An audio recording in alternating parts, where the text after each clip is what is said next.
Good morning, good afternoon and good evening everybody. I hope you are well wherever you are around the world. This time around I've got a 1996 Matchbox Alfa 155 DTM.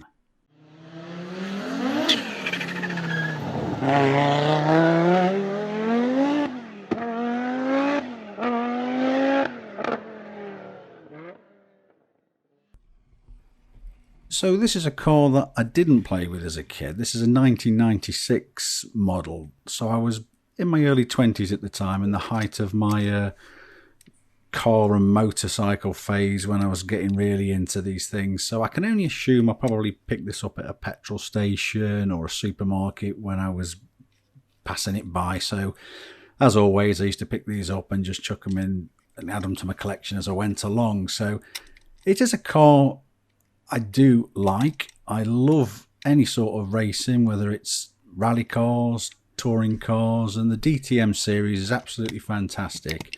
I know what has put me off doing this project because the cars, if you look at these DTM cars, they had massive wheels that filled the arches, and I know I'm going to struggle trying to find the right size wheels for this. So I'm just going to have to go with what I know or think will suit this car best. So let's get straight on with it. I've done videos in the past on stripping the paint, so I'll quickly skip that step. I'll put a link in the description so you can go and see how I removed the bodies, how I removed the paint, so please take a look.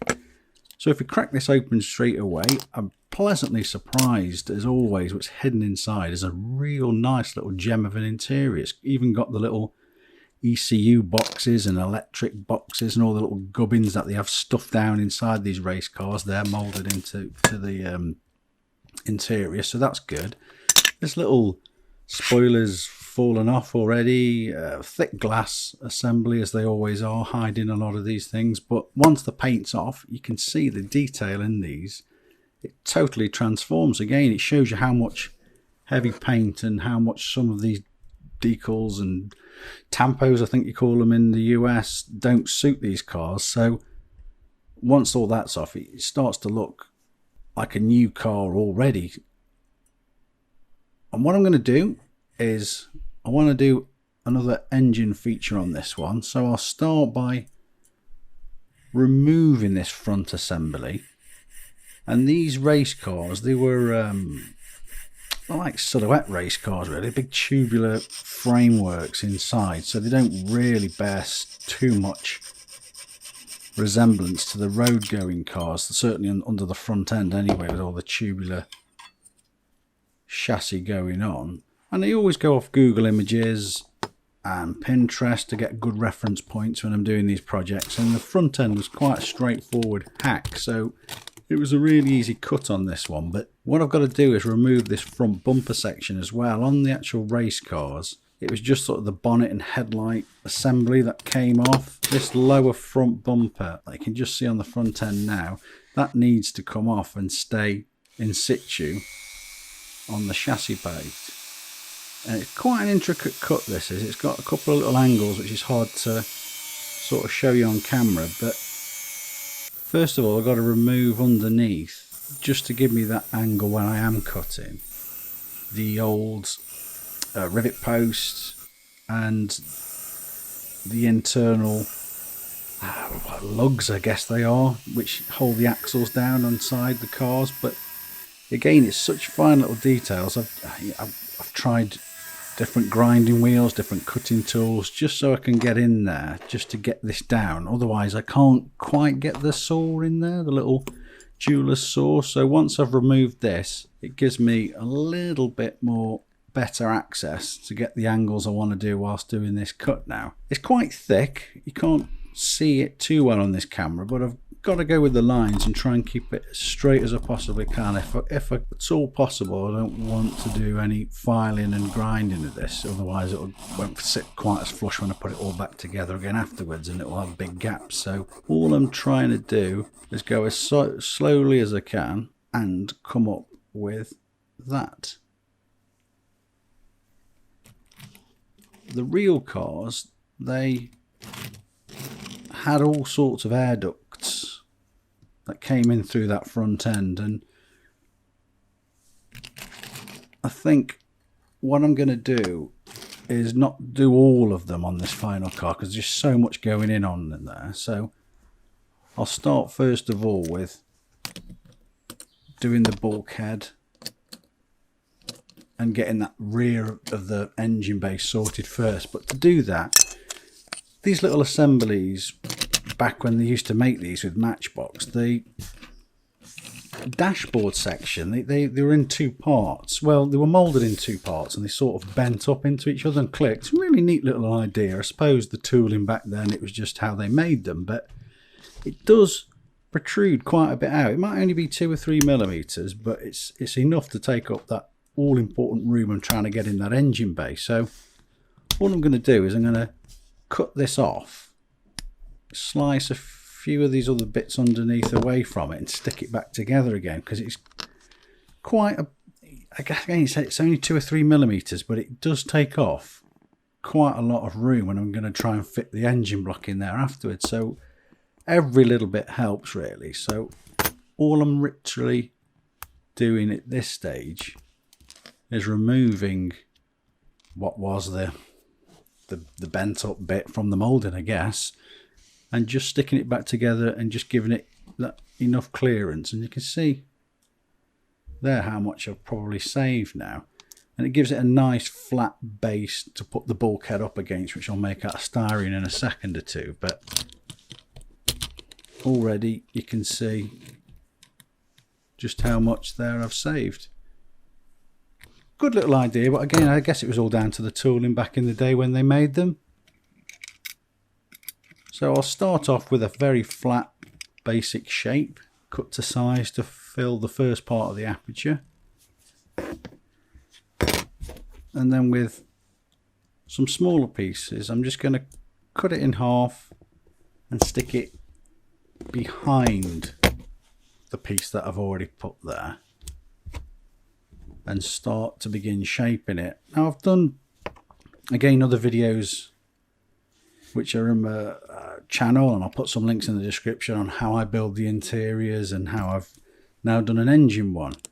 So I'll give you more reference to that and take a look at them. So I'll skip over some of these steps so as not to repeat myself too much, and you've got more of an in-depth video to go off if you look at them. But these little bite-sized chunks I'm showing you now, so if you think of it as little sections and you just keep building it up and putting parts on top of parts, and eventually you'll start to get a flavour for it. And most importantly, if you keep putting this bonnet area back on, this front area, you can see if it still fits, because the amount of times I've gone all the way down the road of building something up and I've gone to put the windscreen section on again, or I've put the bonnet section on again, and thinking, oh Lord, it doesn't fit.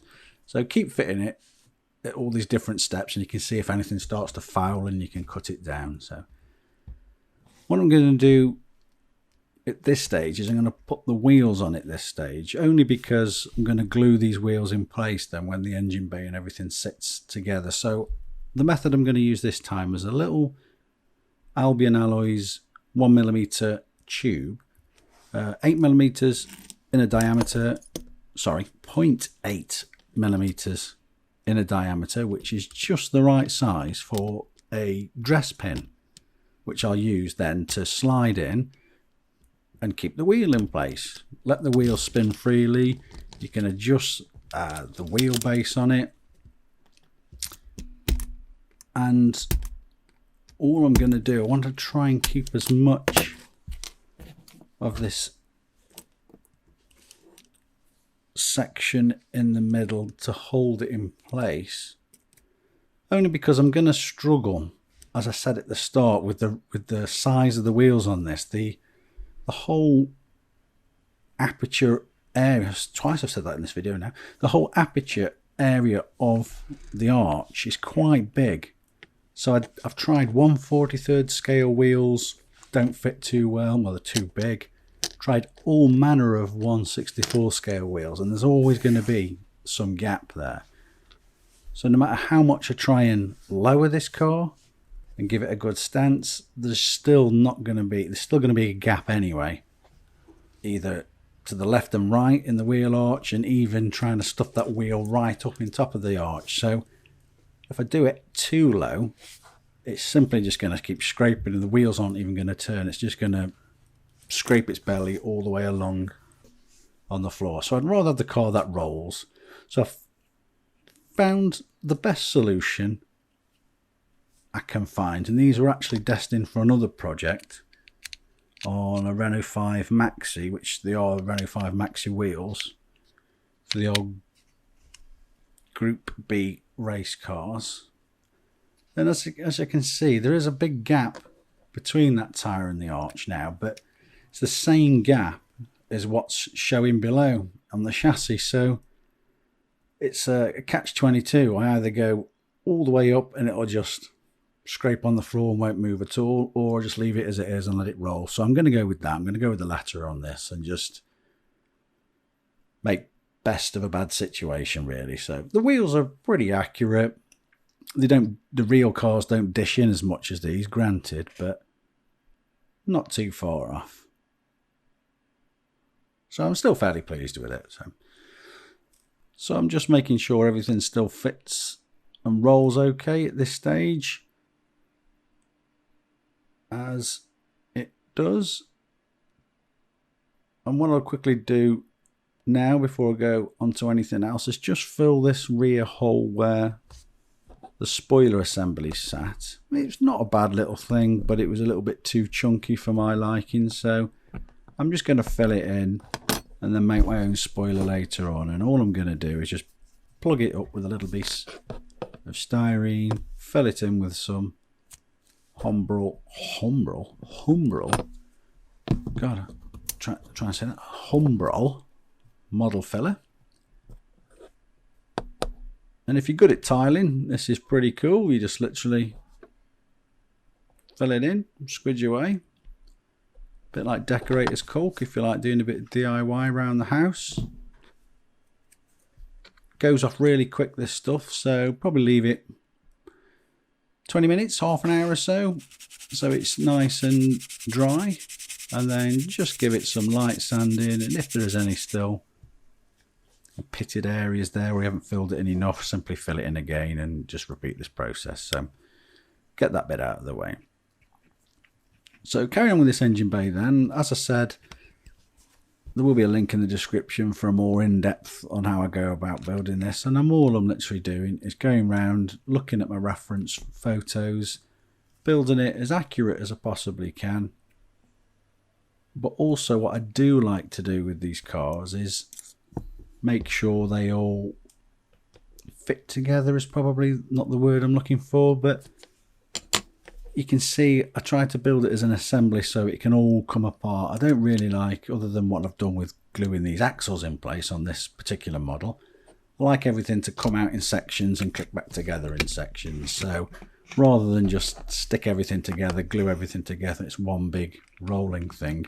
Still want it to be fairly OEM, fairly as if it was really manufactured by Matchbox or Hot Wheels, if you like.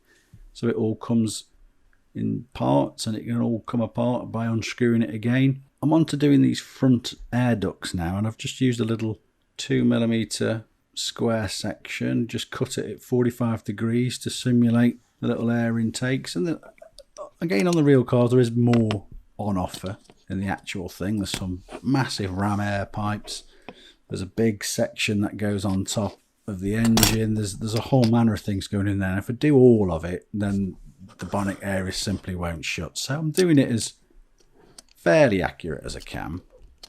I've just replicated some of the tubular sections there now on the front, but quickly whipping onto the V6 engine. And if you haven't seen these cars, check them out on YouTube. Just put in the Alfa 155 DTM. And in fact, if you're into your cars, have a look at all sorts of the Group 5 races. It's great inspiration watching some of these cars race. You forget how fast, and well, particularly this car, it revved to 12,000 RPM. It's like sort of motorbike sort of revs, and it's absolutely used to scream, and there's some great onboard footage. Guys still race them now in some sort of classic race series, so there's some good 4K high definition footage now, not some of the old crappy 90s footage that's all distorted. It's some good footage on there. So quickly going back to the engine instead of waffling, just done some of them intake ports on the top, done the little V section, and for more in depth on how I do the engines, I'll put the link in the description to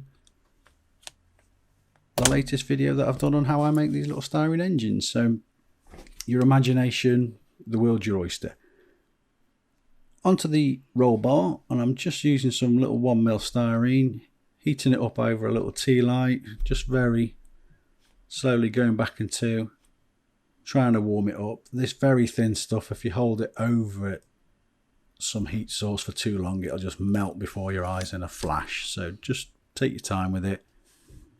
May look like I'm a little bit mad just dabbing it back into, but trust me, it saves wasting it. And again, there is another video on how I make the interiors. Not much to do though on this one. As I showed you at the start, there's some great little detail in that moulding already. Seat's a little bit chunky, but that's okay. There's some little wiring sort of moulded into there. As I said, there's all the electronic boxes and these ECUs and the engine management systems and all sorts of stuff. Again, if you look at photos of the real cars, you just see what was going down on in that footwell. There was quite a lot of electrical gubbins going on in these things, so they've put a little bit in there. I was going to put more roll bars in on this one, but there's a lot hidden away on this actual casting itself that would hide it. There's lots of areas that would hide putting too much detail in there anyway. When I kept offering it up to it, the rear quarters are really chunky, so didn't seem any point in doing that. And there's other areas which you couldn't see because the windows are quite shallow, so I left some of it out, to be honest. On to the spoiler. Very thin sheet, which I have to say, I'm the first to criticise my own work, but I'm rather pleased at how this one came out. I've simply just cut 2 sections and then 3 finer sections with one of the 2 long pieces. I just rolled the edges over at the top and it bent without heat. This one, it was 0.5mm material, and once I glued it together, came up with a rather neat spoiler, which I'll show you finished at the end. But finally, I'm just going to sort out these exhaust pipes, and you could do this with a little C-section piece, but because I haven't got any, I'm just lobbing the top off the H-section to create a little C-piece. And all I'm doing is gluing in some of these electrical ferrules again. And when you look at these race cars, what appears to be the same livery over and over again, over the course of 3 or 4 seasons, they are quite different. And then one of the other details was the exhaust. Some of them had 4 exhausts, some of them had upswept, some of them had downswept, some have had big single pieces. They're all quite different, so I opted for the 4-piece. And this is the sum of all the parts that I've made up for this one. Sometimes I tend to forget in the videos when I come to do my showing off of it at the end, just what's gone into this. So there's quite a little piece of imagination, is that the right word? Quite a few little pieces I've made for this one. And there's that spoiler on the back now, which I'm rather pleased at for a change. But I'm just making sure it all fits before I give it a nice dressing up in its final livery at the end. And there's always ever going to be one, which I'll make available in my store. I'll put the link in the description. There is a generic Martini sheet that I've done, but nevertheless I'll do one for this Martini, for this Alfa 155. So here's how it looked originally. Rather plain, but still fairly accurate to the car. And here now is my version, complete with engine bay. Again, the wheels could have been a bit bigger, but I was stuck between the rock and a hard place with this one. They look okay, but could be a little bit bigger. I'm the first to admit that. There's a finished engine bay, then rear exhaust tips coming out the back. And one thing I always forget is the interior. So I've done a quick interior shot here of the finished piece. Again, it all comes out fairly easy. I say fairly easy, it just falls out. It all clicks together like you were taking a Hot Wheels or Matchbox apart. And it all sits together afterwards. And a final close-up of the finished car. Could have gone with the Jägermeister. As someone pointed out on Instagram, though, it's an Italian car. You know, Italian cars, there should always be either Alitalia or Martini. Jägermeister being German, stick it to a German, stick it to a Porsche car. And I sort of tend to agree with that a little bit, actually, although I did like the Jägermeister version of this. There's the rear end shot now with the big pipes. See the roll bar through there. Again, if I put too much in there, it would have been hidden by that chunky rear quarter. Bonnet area sitting on. You know, I'm going to leave this as a showpiece anyway, with the engine off anyway, so I'm not too fussed that it's a bit of a pain to put on, because the race car came off anyway, so it'll be sat there in a little diorama with the engine bay off. Rear spoiler there, painted black with some of the white toner decals that I can do on there. And there is my interpretation of a 1996 Alfa 155 DTM car. As always, I hope you like what I've done. Look forward to any comments. Thanks for all your likes and subscriptions. Please, please, please share away. Until next time, thank you very much.